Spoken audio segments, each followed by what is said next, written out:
Kalau kamu jago meniru, kenapa nggak bikin brand sendiri? Pendaftarannya nggak mahal.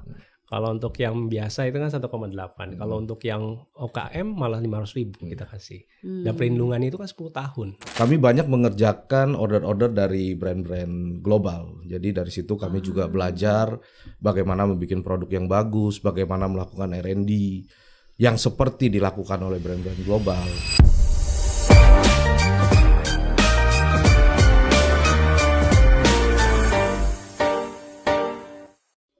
Hai, jumpa lagi di podcast Kementerian Hukum Republik Indonesia WhatsApp. Waktunya hukum menyapa bersama saya Dian Mirza.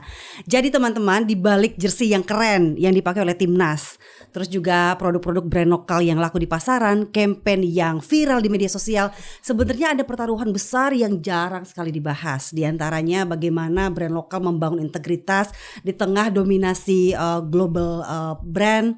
Terus juga bagaimana terus menjaga kualitas dan terus berinovasi, melindungi identitas merek di tengah persaingan yang ketat gitu ya. Ada Pak Hao dari Mills dan juga ada Pak Fajar Sulaiman Taman, Direktur Merek dan Indikasi Geografis DJKI. Ada Paul nih, kalau beli jersey bola kamu biasanya milih yang mana? Ternyata 67% yang dipakai tim favorit, 21% yang dipakai Timnas Indonesia, 8% yang lagi viral, dan 4% yang harganya murah. Nah, saya lempar dulu ke Pak Hao deh. Pak Hao, biasanya yang dipakai tim favorit berarti ya, yang dipilih sama consumers?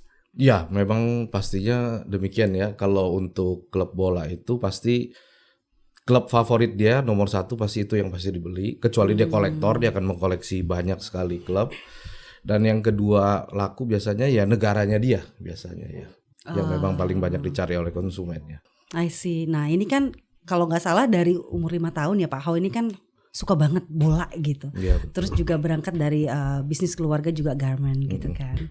Apa sih cikal bakalnya gitu? Akhirnya Bapak memilih untuk bisnis sportswear aja gitu. This is my passion gitu, and this is my purpose. Ya, memang dari awal juga saya memang hobi sekali sepak bola ya. Mungkin dari kecil sampai saya umur remaja itu waktu saya hampir seluruhnya untuk bermain sepak bola. Dan kebetulan bisnis keluarga yang saya lanjutin itu bisnis bergerak di bidang garment. Kami banyak mengerjakan order-order dari brand-brand global. Jadi dari situ kami juga belajar bagaimana membuat produk yang bagus, bagaimana melakukan R&D yang seperti dilakukan oleh brand-brand global. Dan pada di akhir tahun 2028 ya kami mulai berpikir kenapa sih, dan itu kami lihat di negara-negara Asia lainnya seperti di Tiongkok, di Thailand itu mereka punya aparel dengan brand-brand lokal mereka sendiri dan berkembang maju sangat pesat. Kenapa di Indonesia kita punya kemampuan itu tapi kenapa tidak bisa punya brand lokal sendiri yang benar-benar proper bisa bersaing dengan yang global gitu. Dari situ kami mulai. Dulu akhirnya terpilih gitu secara official ya. Jadi apparelnya Timnas itu gimana ceritanya? Ya memang karena kita di saat itu lahir brand itu, kita lahir di 2018. Di tahun 2020 kami baca itu di berita kalau dia sudah berakhir dengan brand sebelumnya. Kami coba mengajukan proposal lah. Kami ini brand lokal, kami menjelaskan keuntungannya memakai brand lokal, dan kami juga submit sampel-sampel yang kami develop, dan itu tidak kalah dengan brand-brand global yang juga mensubmit di saat yang sama. Mungkin dikarenakan kami brand lokal satu-satunya mungkin di saat itu ya, karena sangat jarang di saat itu, maka kami dikasih kesempatan dipanggil untuk presentasi. Di saat itu saya juga kami juga tidak nyangka ya, ternyata serius gitu bisa dipanggil, dan kami dipanggil dan akhirnya memang kami terpilih. Tapi kalau misalnya Mills nih nggak jadi apparel Timnas, apakah akan tetap dilirik menurut Pak Hao? Ini menarik ya sebenarnya. Untuk menjadi sponsor apparel Timnas itu hanya sebuah langkah marketing kita sebagai brand awareness ya sebenarnya.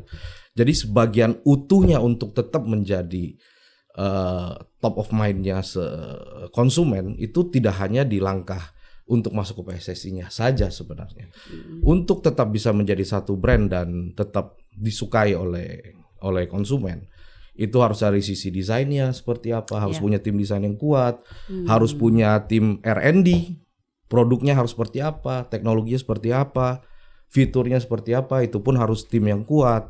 Berikutnya juga distribusi, tim distribusi yang harus kuat. Bagaimana bisa mendekatkan produk kita ke konsumen, itu juga sangat penting. Dan salah satu bagiannya adalah marketing. Nah, kebetulan di saat itu kami berpikir kami ingin melakukan satu brand awareness yang sekaligus bisa boom, dikenal di seluruh Indonesia.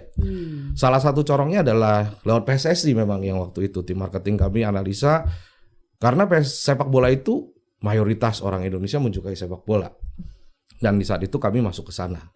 Jadi sponsorship aparel PSSI di saat itu. Kalaupun seandainya di saat itu kami tidak terpilih, pasti tim marketing kami juga akan mencari langkah-langkah marketing yang lain untuk bisa membangun brand awareness. Salah satu contohnya, setelah kami di 2024 sudah tidak bersama dengan PSSI lagi, kami masuk ke NOC, National Olympic Committee Indonesia.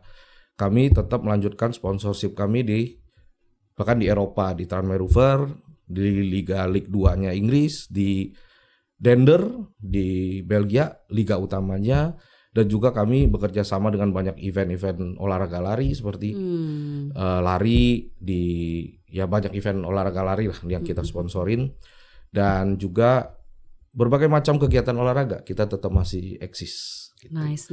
Ya, jadi kalau dibilang dilirik atau tidak, saya yakin dengan tim yang kami punya, kami tetap akan menjadi pilihan.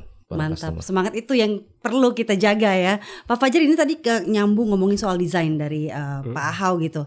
Kalau misalnya ada yang biasanya nyuri desain orang, itu gimana itu biasanya bisa kejadian seperti itu, dan biasanya sering nggak banyak yang mengadu seperti itu, ini desain saya nih dicuri nih Pak Fajar.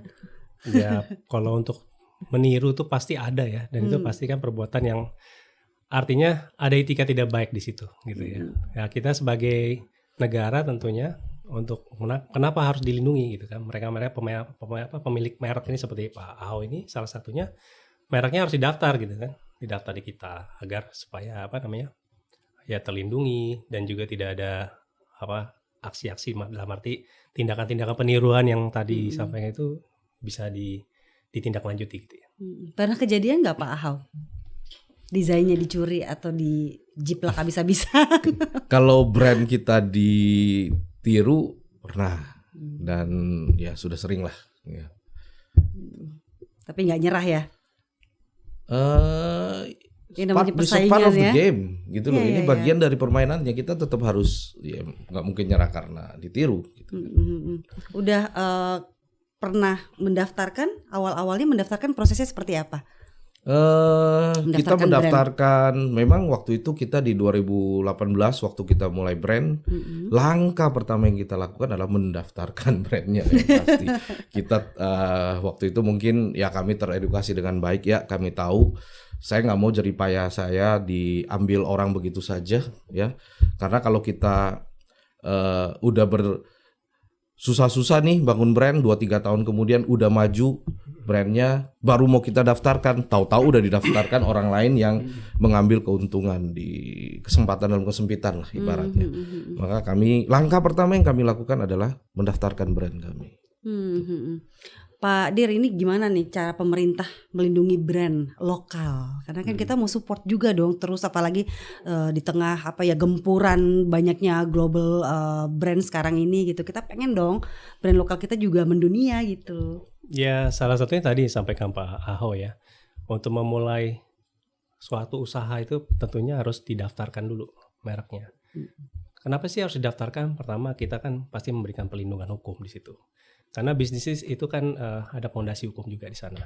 Artinya kalau Pak Ahau sudah mendaftarkan mereknya gitu ya di negara di kita di DJKI, tentunya Pak Ahau juga bisa bebas gitu ya, dalam arti aman untuk melakukan usahanya gitu ya. Makanya kenapa untuk memulai usaha itu pertama harus didaftarkan dulu perlindungannya, karena sistem di kita adalah first to file. Jadinya siapa yang pertama mendaftarkan merek itu, mereka lah yang akan mendapatkan hak eksklusif dari negara gitu ya. Lantas kalau udah didaftarkan otomatis kuat? Ya kalau secara otomatis untuk fondasi hukumnya betul tetap kuat ya, pasti kuat gitu ya. Karena tadi Pak Hao juga secara bisnis lebih percaya diri Pak ya, daripada tidak mendaftarkan mereknya gitu, kemudian bingung nanti pada saat ada pihak lain mendaftarkan, baru ada permasalahan di situ Pak ya. Makanya disitulah kita sebagai DJKI membantu seperti para pemilik merek khususnya ini, apalagi sportwear ini kan harus bagaimana caranya bisa brand lokal ini mendunia ini kan tentunya harus ada proses yang dilalui di kita. Kita juga pasti memberikan pelindungannya di situ, memberikan first to file, kemudian juga kedua adalah pengecekan dan untuk mencegah, artinya pada saat mau mendaftarkan harus ada publikasi dulu, kemudian pemeriksaan substantif gitu ya. Bila ada merek seperti lama nggak sih prosesnya daftar-daftar gitu? Tidak lama prosesnya, karena memang kita cepat, tidak seperti yang dulu ya, memang punya proses. Sekarang ada publikasi dulu. Makanya kenapa harus didaftarkan dulu, dilihat ini mereknya sudah publikasi selama 2 bulan, aman, berarti kan proses selanjutnya karena tidak ada keberatan dari pihak lain. Inilah kita yang memberikan pelindungan kepada mereka-mereka ini supaya brand lokal itu bisa mendunia. Oke. Ngomong-ngomong nih Pak Ahok kan semakin sukses sebuah brand pasti banyak dong fake-nya. Nah biasanya nih konsumen kita tuh bener-bener aware nggak, ngeh nggak, apa yang penting punya aja gitu, beli aja, nggak peduli ini fake atau enggak. Sebenarnya konsumen kita, apalagi zaman sekarang, zaman sosial media, saya rasa rata-rata yang megang sosial media, yang ngikutin sosial media itu sudah teredukasi dengan baik lah kalau menurut saya. Dibandingkan dulu, sekarang banyak konsumen yang lebih aware tentang kualitas ya. Kenapa mereka harus aware? Kalau beli asli, jelas ada brandnya. Terus brand itu pasti, brand apapun, saya tidak hanya bilang itu brand Mills ya.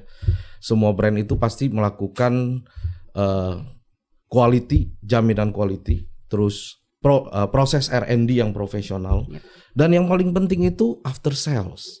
Kalau ada apa-apa, ada yang bisa dicari. Nah, kalau beli produk tiruan asal murah, ya mau cari siapa kalau ada apa-apa. Dan yang paling penting di produk olahraga itu ada menyangkut keselamatan sebenarnya. Bisa cedera kalau produknya itu tidak mensupport, tidak sesuai. Nah itu penting sekali. Tapi saya rasa konsumen sudah teredukasi lah. Oke, ini ada polling lagi, bisa ditanggapi Pak Fajar dan Pak Ahau. Kalau kamu punya brand nih, tapi budgetnya terbatas, pilih mana dulu biasanya? Budget marketing ternyata 67%, proteksi mereknya 33%. Monggo silakan, Pak Fajar dulu kali. Ya, sebenarnya sih yang paling penting adalah proteksi mereknya juga ya. Sebenarnya memang paling penting di situ, karena tadi disampaikan oleh Pak Ahau, kalau misalnya karena merek itu kan tidak terlalu mahal sebenarnya Pak. Pendaftarannya nggak mahal. Kalau untuk yang biasa itu kan 1,8. Kalau untuk yang OKM malah 500.000 kita kasih. Dan perlindungan itu kan 10 tahun. Jadi kalau kita lihat untuk berusaha itu sebenarnya protectionnya lo, protect your trademark first and then you just doing your business gitu ya. Pak Ahau gimana Pak Ahau? Saya sangat setuju dengan Pak Fajar ya, karena bisa ya berapa sih, saya pelaku langsung loh ini. Berapa sih untuk ngajuin register merek itu untuk mengajukan proteksi.